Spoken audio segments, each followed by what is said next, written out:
Entonces vamos a compartir la pantalla.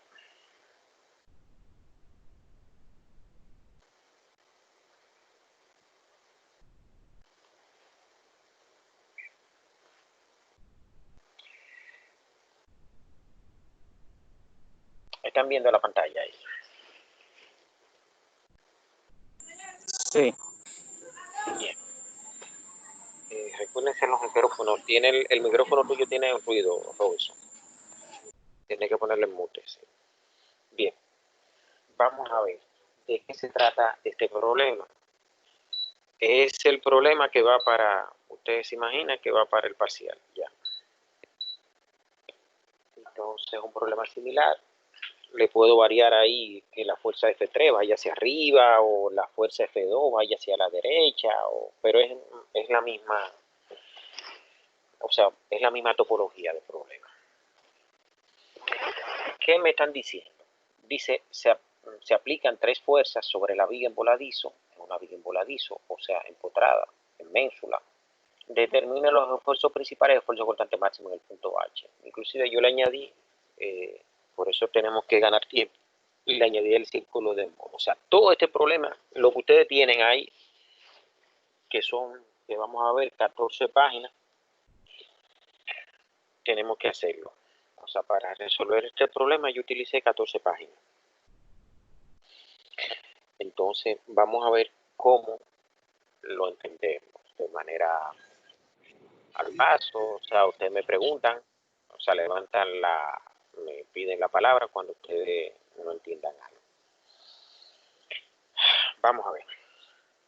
Entonces, ¿qué pasa? Empezamos. Donde me están pidiendo que yo calcule los esfuerzos principales. ¿Qué son los esfuerzos principales? Son los esfuerzos normales máximos. Los esfuerzos normales máximos se denominan esfuerzos principales, es decir, son los sigma.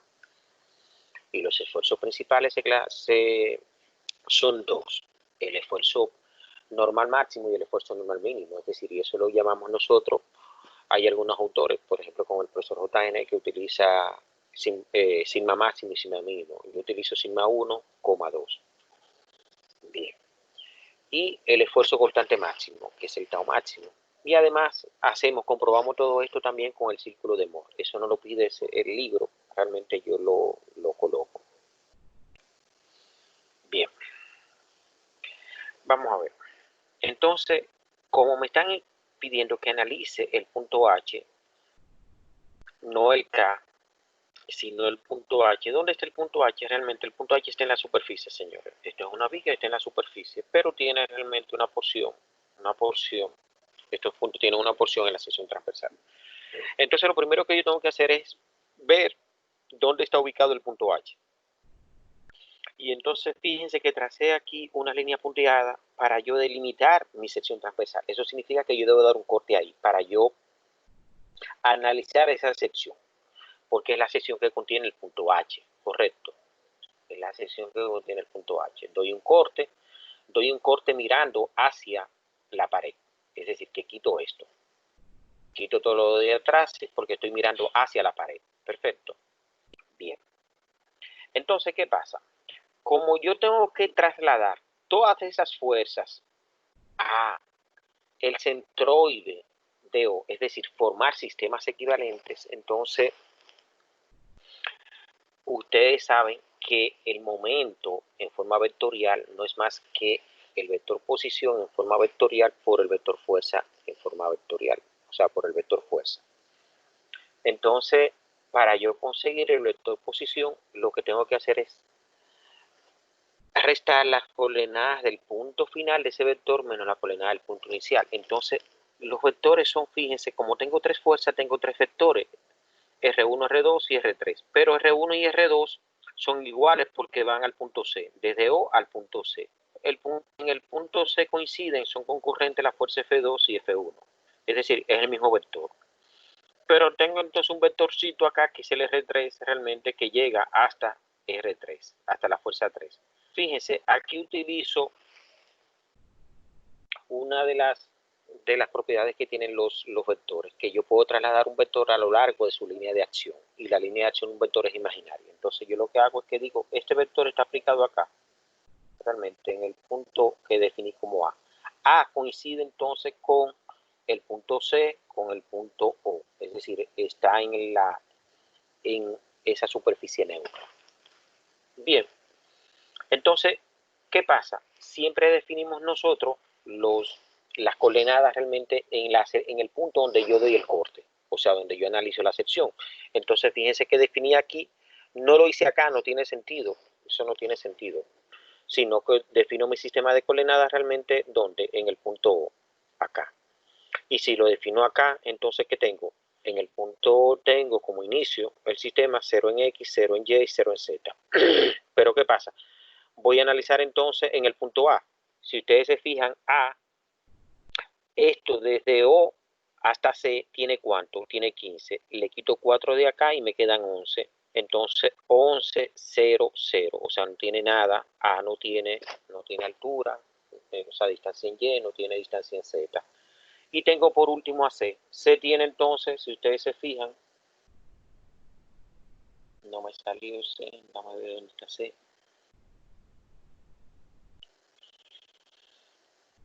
No la tengo acá,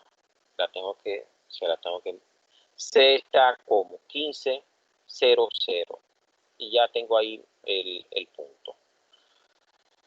O sea, C. Entonces, ¿qué pasa? Lo que digo acá, sección transversal que contiene H. Fíjense, esta es la sección transversal que contiene H. Entonces, realmente doy el corte. Entonces, fíjense que di el corte.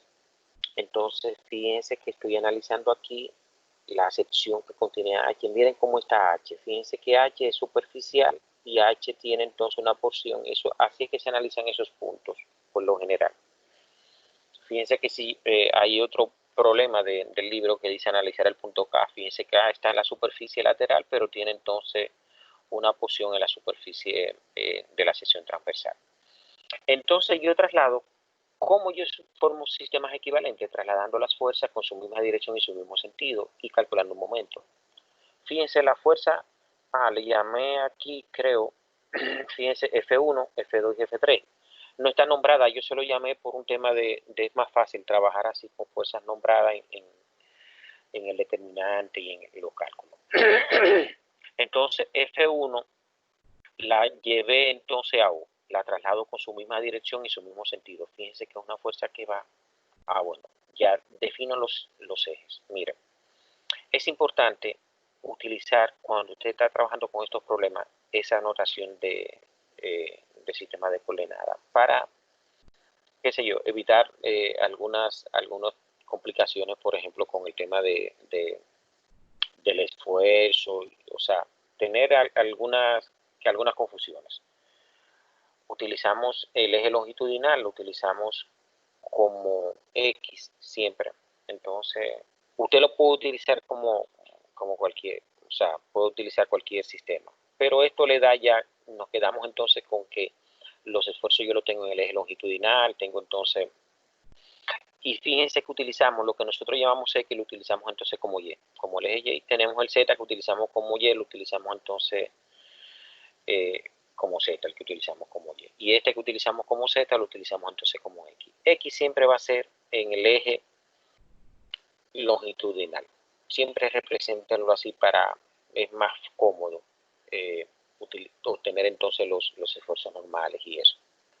Por lo menos el esfuerzo normal sabe que le va a dar siempre en X. Entonces ya yo trasladé mi fuerza F1, pero como F1 es una fuerza axial, es decir, porque es una fuerza que está dirigida a lo largo de la longitud, entonces le llamo P. Fíjense entonces que F2 es una fuerza que está dirigida a lo largo del eje Y, entonces le llamé F2, pero como es una fuerza que está dirigida a lo largo del eje 2, entonces la única fuerza axial que existe es P, después todos son cortantes, esa F2 es una fuerza cortante, pero tengo una fuerza axial transversal, que es realmente, F2 también es transversal, F3 que es transversal. Transversal significa que es perpendicular a la longitud de la viga. Entonces, ¿qué tengo acá? Tengo otra fuerza cortante. Y entonces fíjense que yo he representado los momentos. Cada una de esas fuerzas yo le tengo que calcular un momento para yo formar mis sistemas equivalentes.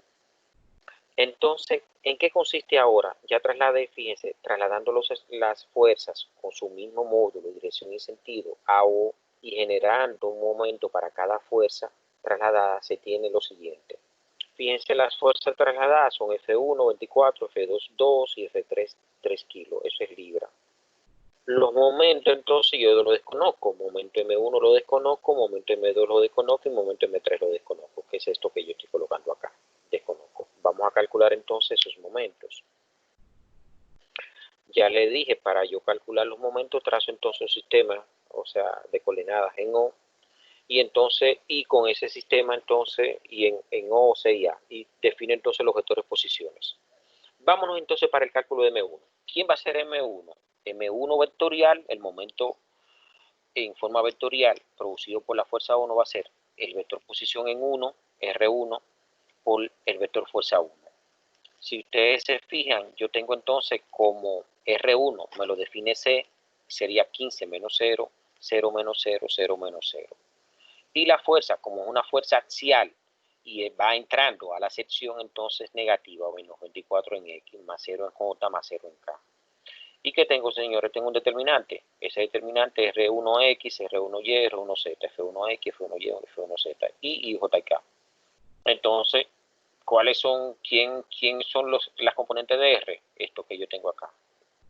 Las componentes que tiene el vector posición, tanto en I, en J como en K. ¿Y cuáles son las componentes del vector fuerza? Estas componentes. Entonces, sustituyendo realmente que yo tengo IJ y K 15, 0, 0, menos 24 kilos, 0, 0. Este kilo es 1000, recuérdense. Entonces, esto, I por 0 da 0. 0, 15 por 0 da 0. 24 por J por 0 da 0. Tengo un 0 acá, me da 0 en esta diagonal. Tengo 0, ya esto es 0. ¿Qué significa, como era de esperarse, señores? Que la fuerza axial no produce momento porque está dirigida a lo largo del eje longitudinal. No produce momento. Entonces M1 es 0. Vamos a calcular M2. M2 sería el vector posición en 2, que está en C también, por F2. Lo mismo, 15 menos 0, 0 menos 0, 0 menos 0. Pero la R2 me da entonces 15, 0 en J, 15 en I, 0 en J y 0 en K. Pero la fuerza F2 realmente es una fuerza que va en sentido negativo a la dirección de Y. Fíjense algo importante también, que siempre se lo digo a los estudiantes. Si yo le coloco aquí la flechita a esto acá, eso significa que el positivo es este. Si le coloco la flechita para acá, significa que el positivo es este. Si le coloco la flechita para acá, significa que el positivo es este. Si va para allá, entonces negativo. Si va para abajo, entonces negativo. Correcto. Eso lo tienen que tener claro. Entonces, ¿qué es lo que yo aplico? Como F2 va en sentido no positivo, sino va hacia la izquierda, entonces en el eje Y, entonces negativo, que fue lo que yo le coloqué aquí a ustedes. Fíjense. 0i menos 2j más 0 en k. Entonces lo mismo. Ahora lo que tengo es como M2, tengo entonces R2 y tengo F2. Sustituyo las componentes en mi determinante. Entonces vamos a calcularlo. Ya si tengo 0 en la diagonal es 0. Tengo entonces 15 por menos 2 por k. Eso da menos 30k. Entonces tengo 0, este me produce 0, tengo un 0 acá en esta diagonal, tengo un 0 acá y tengo un 0 acá ya. Me da que M2 es menos 30 kilos en la dirección K, libra por quién. Eso es libra pulgada. Perfecto. Vamos entonces a M3. M3 está en el punto A, o sea, el vector posición. Sería entonces 11 menos 0, 0 menos 0, 0 menos 0. Pero si ustedes se fijan, F3, entonces, ¿cómo va? Va hacia abajo, menos 3 kilos. Entonces, la dirección K, lo mismo. 11, 0, 0, 0, 0, menos 3K. Y eso me da, fíjense acá, 0, esta segunda llega a la primera, entonces es 0, aquí encuentro 0. Esta entonces tiene que llegar acá, tiene 0. Esta tiene 0, tengo 0, entonces esta sí no es 0. Entonces menos 3 por 11 da menos 33. Pero ¿qué pasa? Como estoy en negativo, entonces me da positivo. 33 kilos en J. Y eso es libra pulgada también. Entonces ya yo tengo mis momentos. Fíjense que el momento M1 es 0, el momento M2 es menos 30 kilos en la dirección K, libra pulgadas. y tengo que el momento M3 es 33 kilos J libra pulgada. Entonces aquí, lo primero que tenemos que determinar entonces es eso. Yo veo, ¿quién es K? K es el vector unitario cartesiano en la dirección Z. Por lo tanto, M2 es un momento en Z. Pero ¿qué tengo acá? J es el vector unitario en la dirección Y. Por lo tanto, M3 es un momento en Z. Por Cristo crucificado. Eso lo entienden.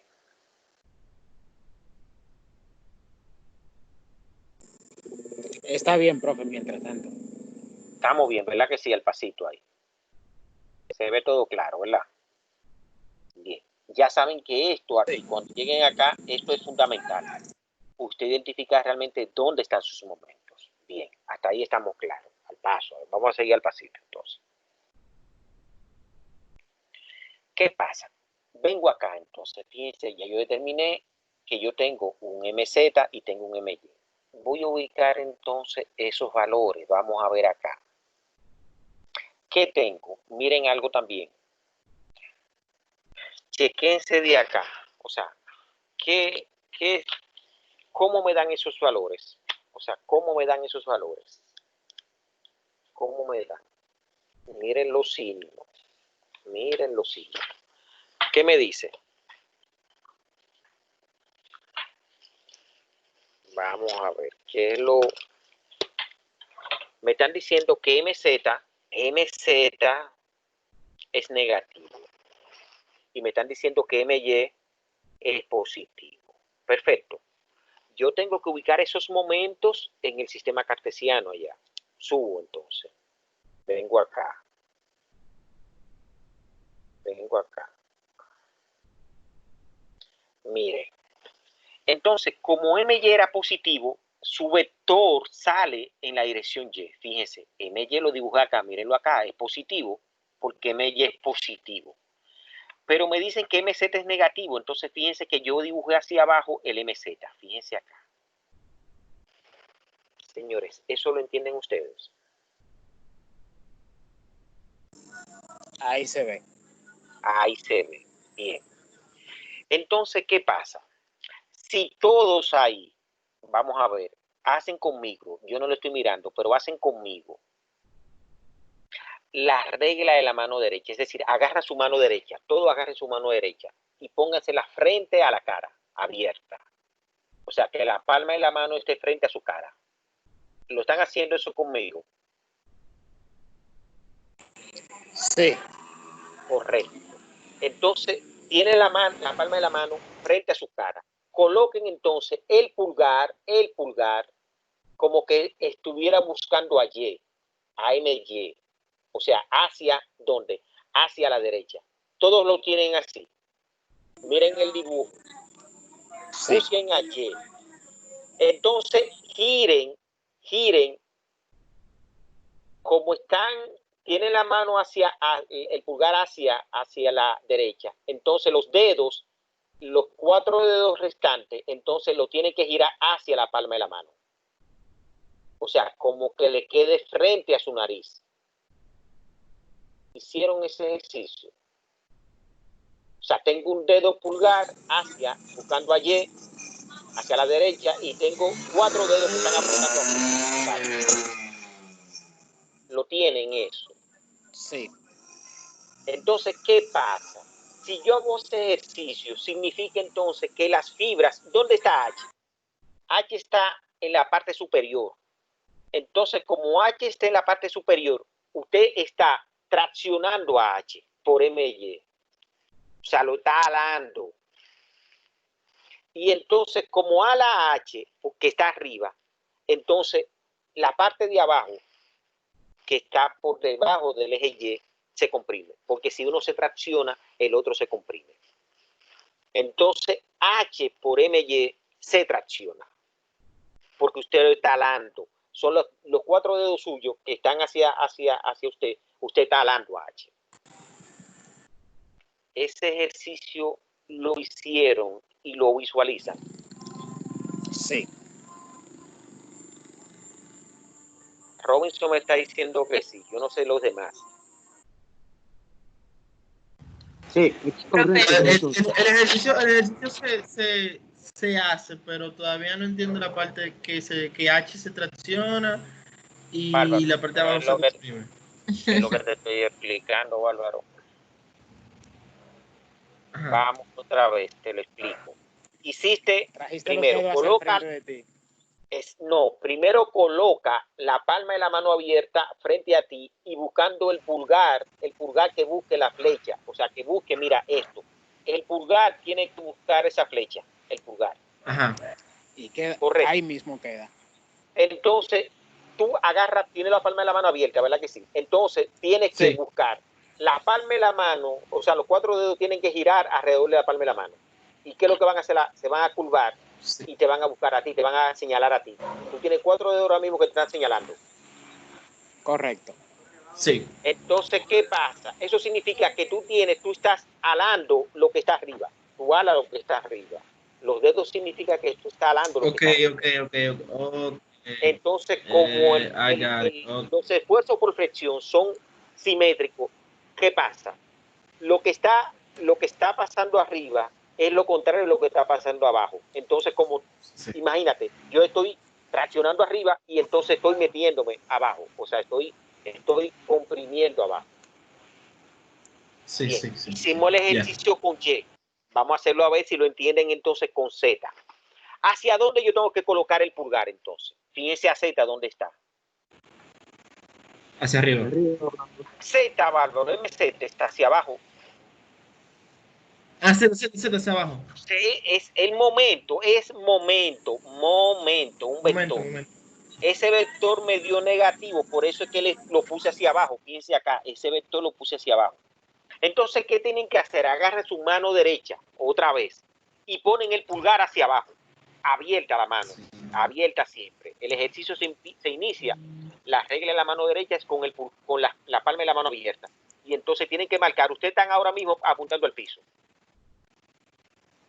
Todos tienen que tener la mano abierta apuntando al piso.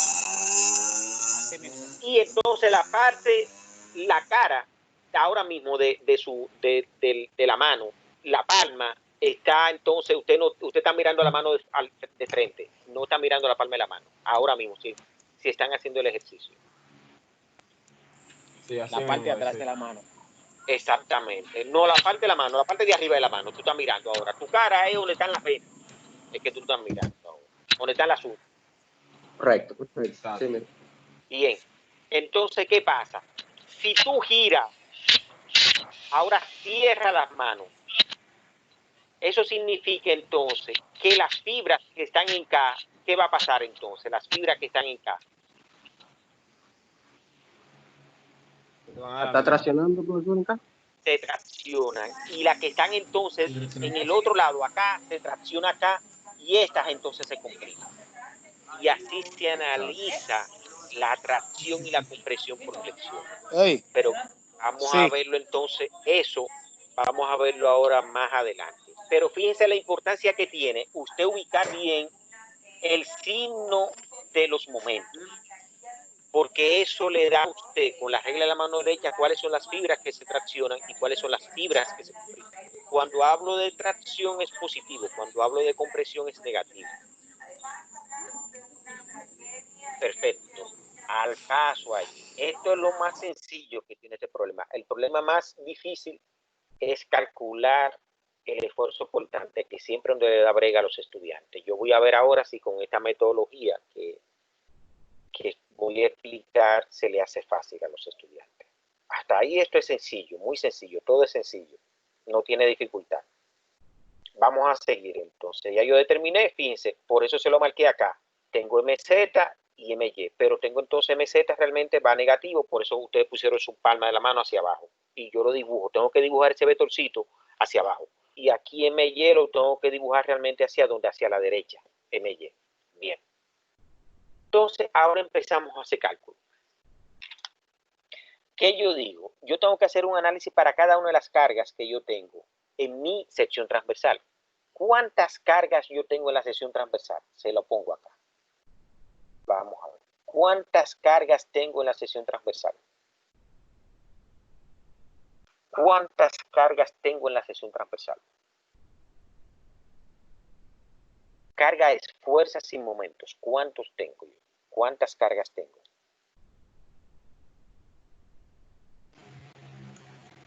Fuerzas sin momentos, 6, profesor. Negativo, señor. Tengo a F1, que es P, tengo entonces a BY, tengo a BZ, tengo a MY y Son tengo tres. a quién. Negativo y tengo a BZ, a MZ. Entonces son 5, hermano.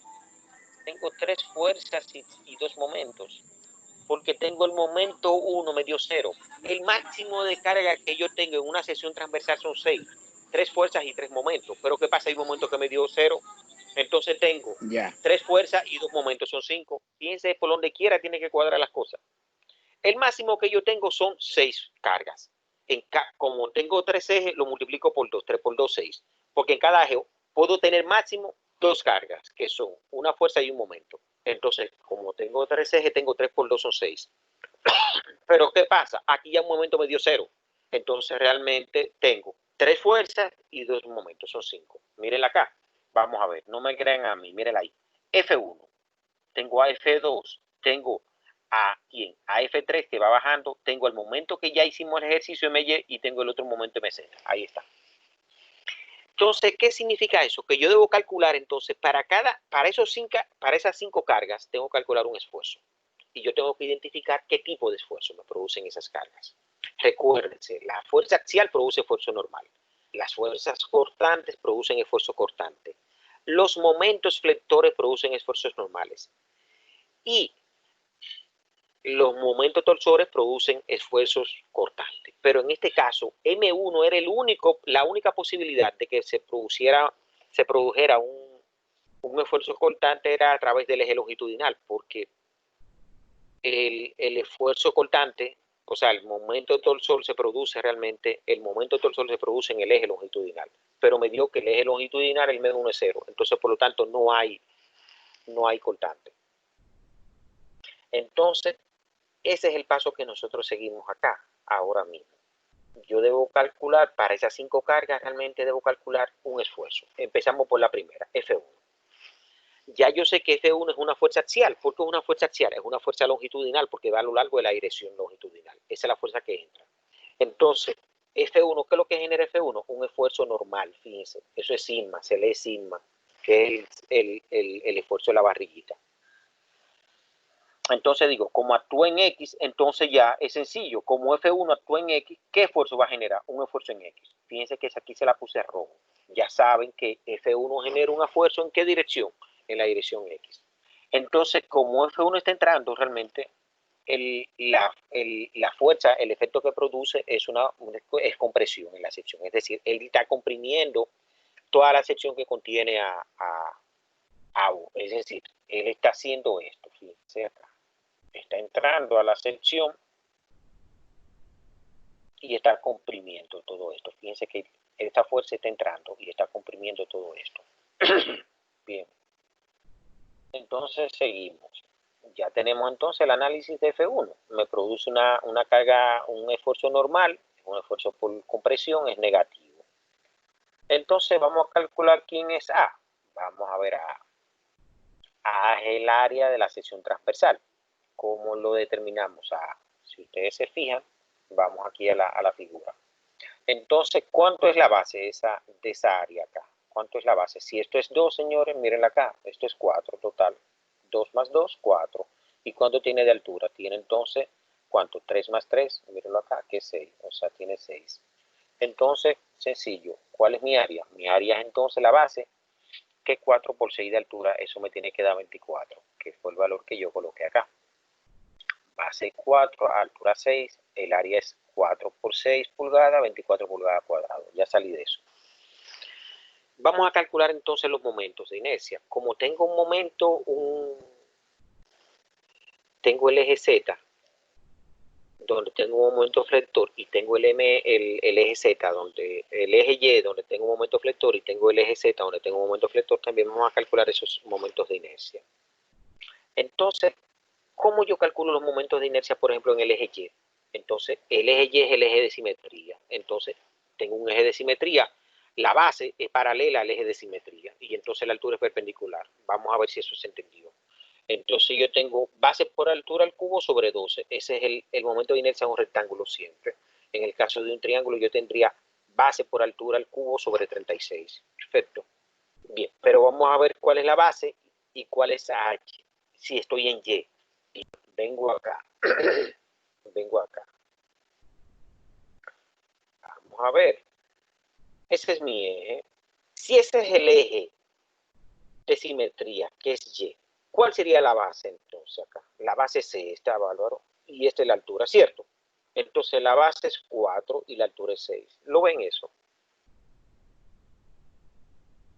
¿Se ve? Sí, profesor, se entiende. Sí, sí. Perfecto. Cuando yo pregunto, alguien me tiene que decir que sí para yo seguir, porque si se quedan ahí en... Yo entiendo que... Entonces, Ok. 4 y 6. Entre 12 ya hago una calculito ahí, eso da 72 pulgadas a la 4. Bien. Voy ahora con IZ. ¿Quién es el eje de simetría entonces acá? Si yo tengo IZ, el eje Z, entonces vengo acá. Vengo a Z y entonces trazo que mi eje Z es el eje de simetría. Entonces mi eje es Z.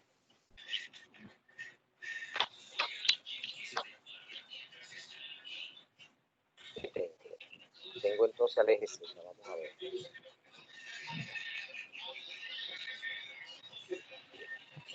Miren la sección. Z. Miren a Z acá, donde está el mouse. Entonces, ¿cuál sería la base? Si yo tengo, si ese es mi eje de simetría, ¿cuál sería la base ahí? Esta sería la base. 6. 6 Sería y la 6 y la altura 4. Y la altura 4. Entonces, eso fue lo que yo coloqué acá.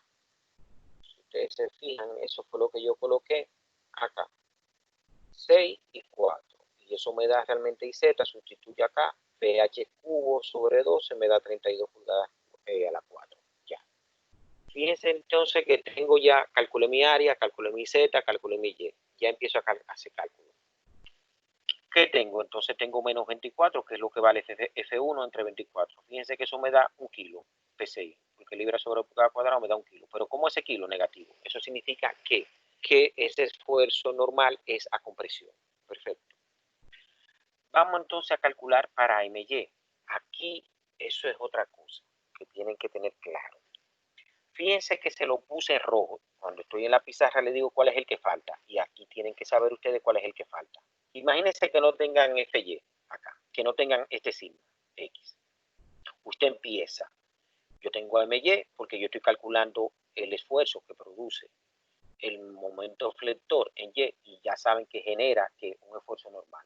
Los momentos flectores generan esfuerzos normales.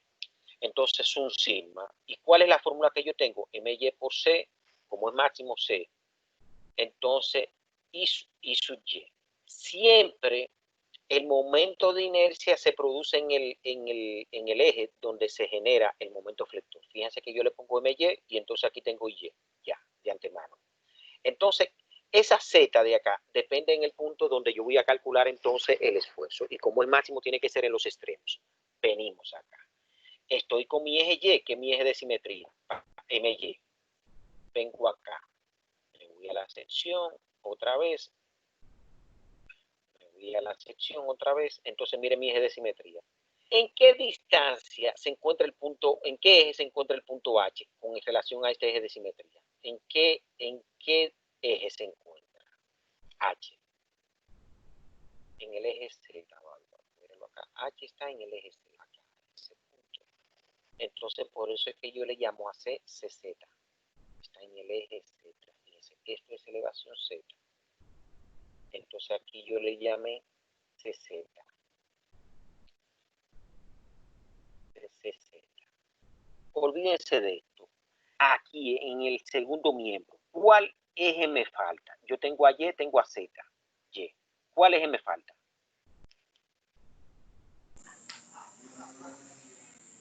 X. X. Entonces, ahí se genera el eje. Entonces, MY en X. O sea, produce produce un esfuerzo normal en el eje X. Bien. Entonces, ¿qué pasa? Mire, se lo puse aquí claro también. ¿Cuál es el eje que falta? X, cuando usted está haciendo su formulación. El eje que falta es de acá, de este segundo miembro, es X. Entonces, por lo tanto, sigma es sigma X. Entonces, fíjense, le puse. El ejercicio que hicimos ahorita está aquí ya. Aplicando la regla de la mano derecha, se tiene que las fibras superiores se traccionan, por lo tanto, sigma X es positivo. Fíjense que era el ejercicio que nosotros hacíamos, colocando entonces el pulgar hacia la derecha. Entonces, ¿qué yo tenía? Tenía entonces que estaba empujando yo a quién. Yo estaba empujando entonces con mis dedos, estaba empujando al punto H. Entonces, por eso yo tengo entonces que quién, que sigma X es positivo. O sea, ese valor acá es positivo cuando yo lo calculo. Y lo voy a calcular ya. Tengo cuánto me dio MZ. Me dio, fíjense que yo no me interesan los signos de los momentos, no me interesan. Y eso es un error también que cometen. Estos signos, fíjense, estos signos no me interesan para nada. A mí lo que me interesa realmente es ¿cuál? El signo que me da a mí el ejercicio que yo hago con la regla en la mano derecha. Eso es un error como este también, con muchas reglas. Bien, entonces, ¿qué tengo? Tengo 33 kilos libra pulgada. ¿Por qué distancia? La distancia que hay entre el eje Y y Z y el punto H. Como eso vale 6, la mitad vale 3 pulgadas. Y ya yo calculo el momento de inercia en Z, que me dio 72 pulgadas cúbicas a la 4. Entonces, pulgada por pulgada me da pulgada cuadrado. Aquí de 4 me quedan 2. Eso me da más positivo, 1.375 libras sobre pulgada cuadrado. Ya, eso es lo que me da. Entonces, fíjense, MY produce un esfuerzo normal positivo. Pero F1 me produjo un esfuerzo normal negativo. Entonces, vengo ahora. Voy a calcular entonces para MZ. Vamos a hacer el mismo ejercicio para MZ. Fíjense, momento en Z. Si tengo un momento en Z, tengo el momento de inercia en Z. Pero, ¿qué pasa? Como el punto está situado en el mismo eje, o sea que Z, porque H está situado en el eje Z, entonces fíjense que aquí no se produce momento. Recuérdense que para que se produzca momento tiene que haber una distancia. Entonces ese momento pasa por el mismo punto, entonces no hay momento. Fíjense que el momento en Z no genera entonces esfuerzos normales. Entonces eso es cero. Se lo explico, como Z pasa por el punto H, MZ pasa por el punto H, no genera ningún momento. Entonces, en definitiva, yo tengo dos esfuerzos. ¿Cuáles normales? ¿Cuáles son esos esfuerzos normales? Entonces, el que me produce F1 y el que me produce MY. Y entonces, como están en signo contrario, fíjense, uno es compresión y el otro es tracción, entonces lo resto. Menos 1 kilo más 1.375 PSI, eso me da entonces 300.375 kilos PSI. Positivo, entonces el 300 multiplicando por 1000 este asunto me da 375 PSI. Ya, terminé de los esfuerzos normales. Vamos entonces a calcular los esfuerzos cortantes, que es la visualización más difícil que tienen para mí, que tienen los estudiantes. Y no es que lo tienen los estudiantes realmente. El tema es complejo. Bien, miren. Hay que entender algo, y eso se lo pongo mientras tanto. Si yo tengo una viga, imagínense una viga está formada por múltiples tablas largas, y yo coloco una tabla, una arriba de otra, una arriba de otra, una arriba de otra. ¿Qué pasa? Si yo le aplico una fuerza, esa viga está formada por muchas tablas, ¿verdad? Que son las fibras. Esas tablas que ustedes ven son las fibras. Entonces yo le aplico, la agarro por un extremo y le aplico una fuerza en el otro extremo, como si fuera realmente una ménsula, un columpio. Entonces, ¿qué va a pasar con esas tablas? Si ustedes visualizan eso, las tablas como que se van a deslizar una sobre otra, ¿cierto? Las tablas se deslizan. Entonces, eso significa realmente, señores, y en el eje, o sea, ellas se van a deslizar y van a producir, siempre van a producir entonces dos esfuerzos cortantes. Es decir, las fuerzas cortantes, que son fuerzas transversales. ¿Por qué son transversales? Porque son perpendiculares al eje longitudinal. Producen sobre los cuerpos dos tipos de esfuerzo cortante. Un esfuerzo que nosotros llamamos esfuerzo cortante horizontal y otro que llamamos esfuerzo cortante vertical. Le dije esfuerzo cortante horizontal y esfuerzo cortante vertical. Mire, sobre la fibra, imagínense que usted tiene una tabla por encima de esto. Entre esta tabla y la otra que está por encima, se genera ese cuadrito que yo le puse así a ustedes, es un esfuerzo cortante. Sobre eso se produce un esfuerzo cortante horizontal. Pero sobre esta cara se produce entonces un esfuerzo cortante vertical. Entonces, lo mismo que pasa arriba es lo mismo que pasa abajo, suponiendo que yo tengo una tabla arriba, debajo. Entonces, siempre los esfuerzos cortantes que producen las cargas transversales en las vigas producen dos tipos de esfuerzo. Un esfuerzo horizontal cortante y un esfuerzo cortante vertical. Bien. Pero, ¿qué pasa, señores? Y aquí es la importancia de esta figura. Si usted está en el tope de la viga, y no tiene más nada por encima del tope, entonces significa que usted no tiene posibilidades de producir cizalladura. Entonces, eso significa que en los extremos de la viga no existe esfuerzo cortante horizontal, y si no existe esfuerzo cortante horizontal, no hay esfuerzo cortante vertical.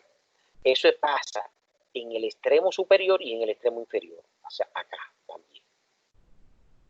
¿Dónde se originan los esfuerzos? Ya, usted, debajo de cualquier punto de eso, se originan entonces esfuerzos cortantes horizontales y esfuerzos cortantes verticales.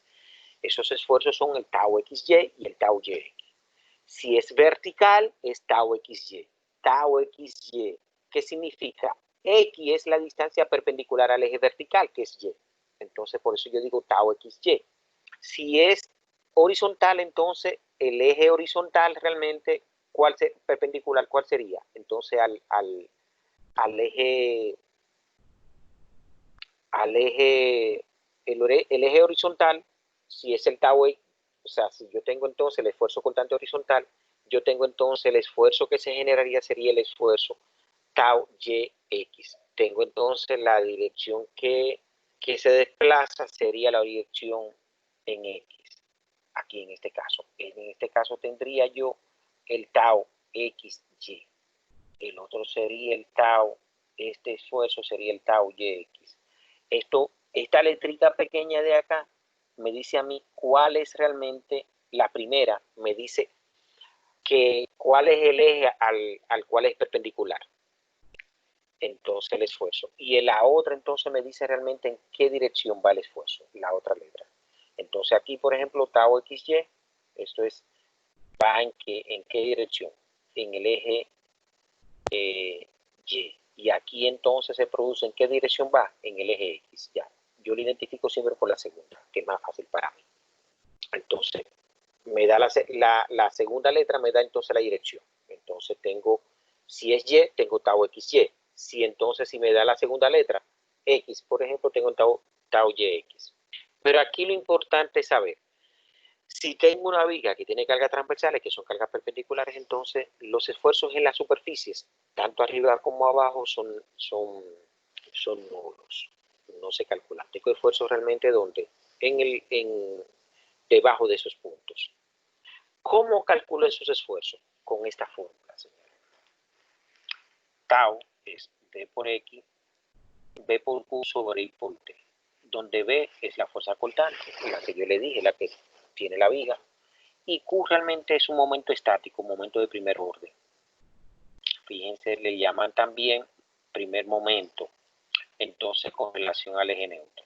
Es un área, como yo calculo a Q, el área, un área por Y trazo, eso se lee Y trazo. Y trazo. ¿Qué pasa? ¿Quién es esa área? AP. El área AP es el área que está por encima del punto de análisis. Área que está por encima donde yo quiero calcular el esfuerzo. Entonces, ¿quién es Y trazo? Y trazo es la distancia que hay desde el eje neutro al centroide de AP. Entonces, lo vamos a ver en el ejemplo. Yo le estoy dando esto para refrescar todo este asunto. Entonces, ya, yo creo que con eso, bueno, ¿quién es Y? El momento de inercia del área total, o es Y o es IZ, recuérdense. ¿Y quién es T? T realmente es el espesor de AP, del área AP. Ya, ahí yo tengo entonces ya la teoría para yo entonces trabajar con los esfuerzos cortantes. Vamos entonces nosotros a hacer el análisis. Fíjense que ya yo analicé a F1, que era P, analicé a MY, analicé a MZ. Voy a analizar ahora a BZ y me falta por analizar entonces a BY. Miren, ¿dónde yo estoy calculando? Me dicen que calcule el esfuerzo, realmente. ¿Dónde? Me están diciendo que calcule el esfuerzo en el punto H. Pero BZ es una fuerza transversal, perpendicular al eje longitudinal. Entonces, para yo calcular estos esfuerzos, lo primero que yo tengo que saber, ¿cuál es mi fuerza? Mi fuerza es vertical y está en el eje Z. Entonces, ¿cuál sería mi plano de simetría? O sea, ¿cuál sería el eje de simetría? El eje centroidal para BZ sería entonces el eje Y. ¿Se visualiza eso que estoy explicando acá? Si tengo a B y Z, el plano de simetría sería entonces ¿quién? Y. Se visualiza esto, porque este es el plano, este es el eje de ¿quién? Este es el eje longitudinal. Entonces, ¿qué pasa, señores? Ya yo identifiqué mi eje de simetría. Entonces, ¿qué digo? A partir de acá, yo digo entonces, vamos a ver, para yo calcular entonces un esfuerzo cortante, yo tengo que tener un punto por encima de ese eje de simetría. Es decir, aquí tengo cortante, aquí tengo cortante, aquí tengo cortante, aquí tengo cortante. Por debajo tengo cortante, cortante, cortante, cortante, cortante. Pero ¿qué pasa? ¿Dónde está H? ¿Dónde está el punto H? Está en la superficie de la viga. Entonces, si está en la superficie de la viga, santo padre, ¿qué pasa?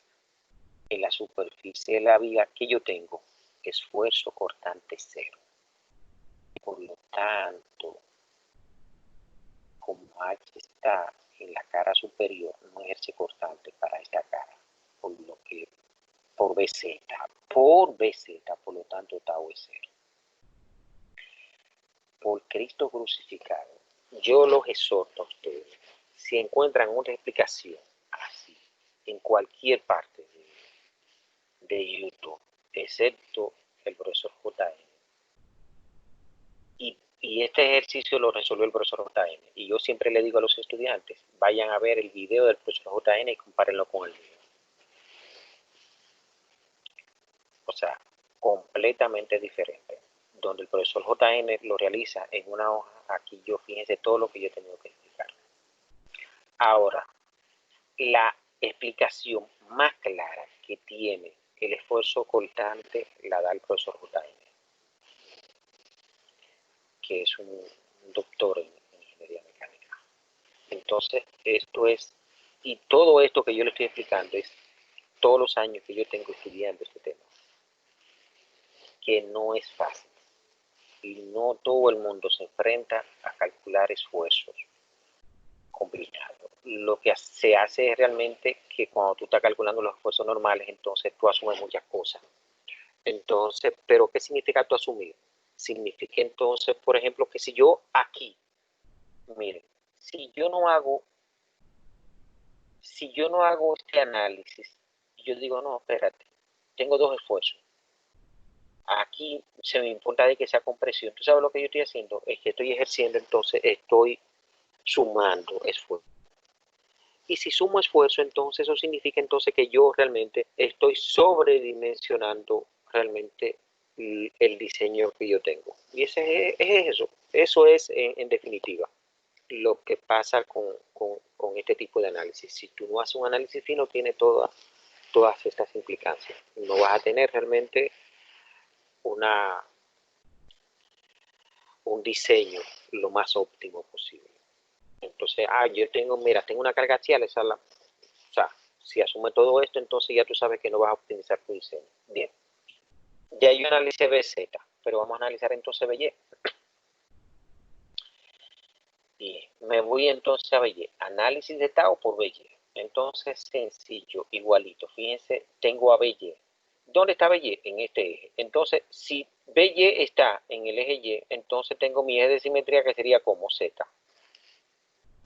Entonces, ¿qué pasa? Yo busco entonces un punto que esté por encima del eje, por encima realmente del punto donde yo quiero, un área que esté por encima del punto donde yo quiero el análisis. Fíjense, como yo tengo mi eje de simetría, toda esta parte, o yo puedo utilizar esta parte que está acá, o puedo utilizar esta parte que está acá. Y entonces eso que yo he marcado acá es realmente AP, todo lo que está por encima del punto H. Si este punto estuviera acá, para BY, aquí estuviera, yo no ejerciera momento. O sea, no se ejerciera momento. Por ejemplo, para acá no se ejerce momento. Para el punto K. Porque está donde está en la superficie. Pero como esto no está en la superficie, yo tengo entonces espacio para acá, por encima de ese punto, y es toda esta área.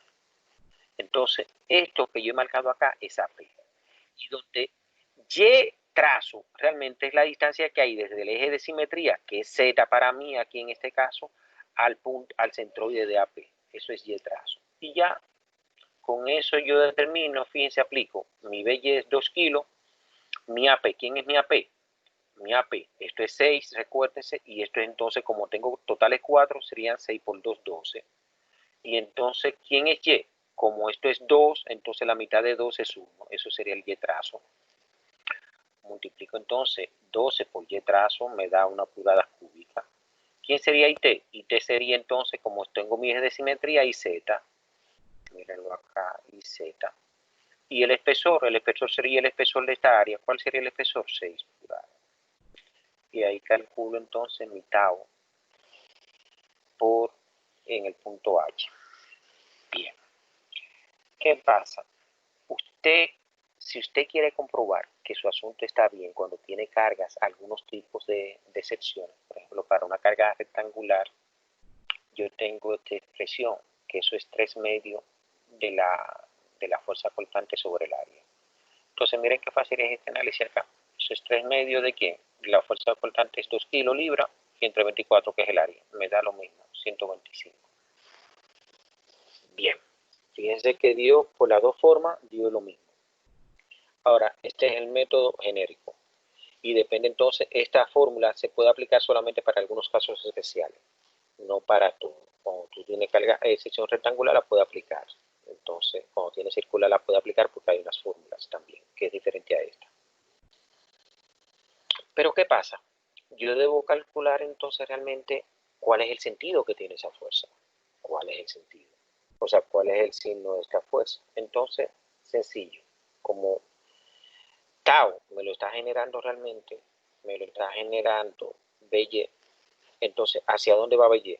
BY va hacia sentido negativo, entonces, por lo tanto, tau XY es negativo. Negativo. Entonces, señores, eso, aquí tengo, entonces, esto que va. Esto no va ahora. El estado de esfuerzo que ya yo conseguí era esto. Fíjense lo que yo le decía a ustedes en la clase pasada. Todo lo que yo hice fue para yo generar esta cosa. En la clase pasada yo se lo di a ustedes. Tengo a sigma X de 375. Fíjense, como tau XY es negativo, significa entonces positivo es horario. Entonces negativo es antihorario. Entonces 125 PSI. Entonces, ¿qué pasa? Si yo tengo este sigma que sale, que es positivo, este sigma tiene que salir de este lado. Entonces, como tengo tau XY que sube, entonces tiene que encontrarse con el tau YX de este lado. Esta flechita con esta flechita se encuentran. Aquí, si esto sube para acá, aquí tiene que bajar y tiene que encontrarse la flechita. Y ya determiné mi estado de esfuerzo. calculo los esfuerzos principales. Fórmula. Sigma 1, 2, el sigma 1 es sigma máximo y 2 es el sigma mínimo. Sigma X más sigma Y sobre 2 más o menos la raíz cuadrada de sigma X menos sigma Y sobre el cuadrado más tau XY. Siempre le digo, no es sigma X menos sigma Y al cuadrado, es todo, compadre, es todo. También fallan acá, me ponen sigma X menos sigma Y al cuadrado y me dividen eso elevado al cuadrado entre 2. No, es todo. Primero tiene que hacer esta operación y después lo eleva todo al cuadrado. Aquí también cometen algunas veces algunos errores infantiles. Si es negativo, me lo pone negativo acá. Recuérdense que menos por menos da más. Entonces fíjense que lo expreso así. ¿Por qué lo expreso así? Porque ya yo tengo 100, esto me da sigma X más sigma Y sobre 2 realmente es el esfuerzo promedio. Y el esfuerzo promedio no es más que el círculo, el centro del círculo de Moore. Esto es 187.5 más o menos. ¿Quién? Esto que está acá me da 225.35. Entonces, ¿qué pasa? El más es el sigma 1 y el menos es con el sigma 2. Sigma 1 es 187.5 más esto da ¿cuánto? Da 412.85, aproximadamente 413 PSI. Entonces, sigma 2 es con el negativo, 187 menos 925, da 337.85 PSI negativo. Y el tau máximo, fíjense que es el radical. ¿Cuál es el radical? 225.35. Con eso determiné yo entonces ya mis esfuerzos principales y el esfuerzo ocultante máximo. ¿En qué direcciones se producen? Aplico estas fórmulas.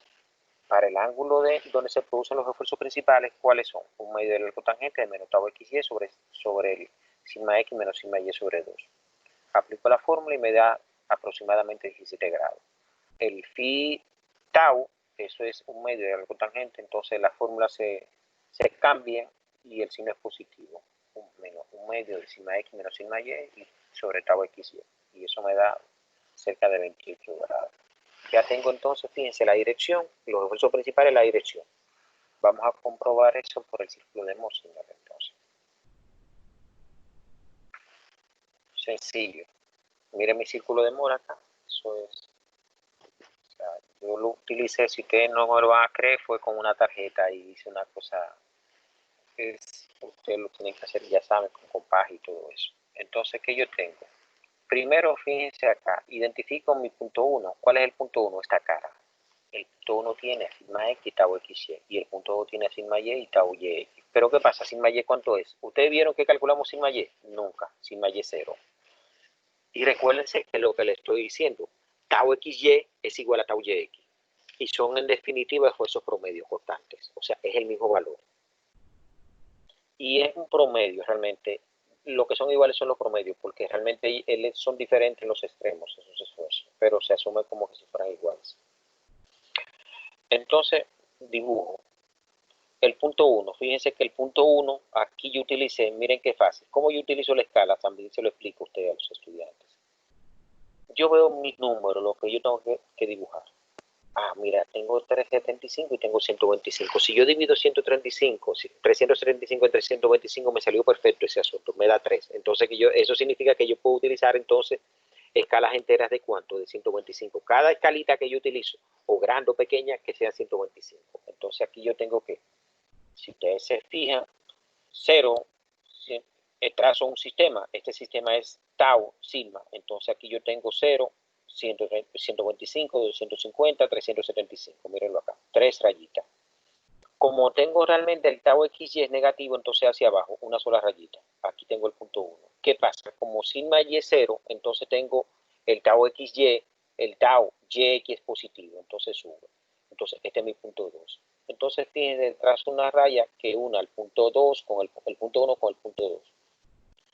¿Dónde esa raya? Al eje sigma, realmente que yo tengo el esfuerzo promedio, que es el centro del círculo de Moore. Si ustedes se fijan, esto es 125 y esto entonces 250. La mitad da perfecto, casi da 187.5. Fíjense que pasa por la mitad prácticamente entre estos dos valores. Y ya tengo el centro, agarro el compás, lo pongo acá y trazo un círculo que pase por el punto 2 y por el punto 1. Y ya mido como cartabón realmente quién. Este eje, fíjense, el eje del diámetro del círculo, le denomino X. Entonces, para que X sea máximo, se produzca el sigma 1, tiene que girar hacia allá.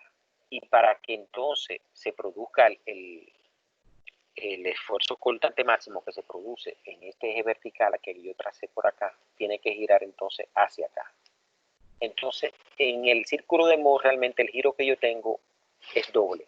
O sea, eso es 2 phi sigma. Fíjense que si esto fuera, esto tiene que ser, miren acá, esto tiene que ser, si phi sigma es 17, eso tiene que ser más o menos, fíjense que da más o menos, se ve, 34. Eso es 34. Y aquí entonces esto tiene que ser, ¿cuánto? 28,56. Fíjense que se ve como cerca de 60, más o menos por ahí. Entonces que está más o menos bien. Y señores, ahí tienen el problema completo de esfuerzo combinado y círculo de Moore, aplicando realmente cómo se analizan estos problemas.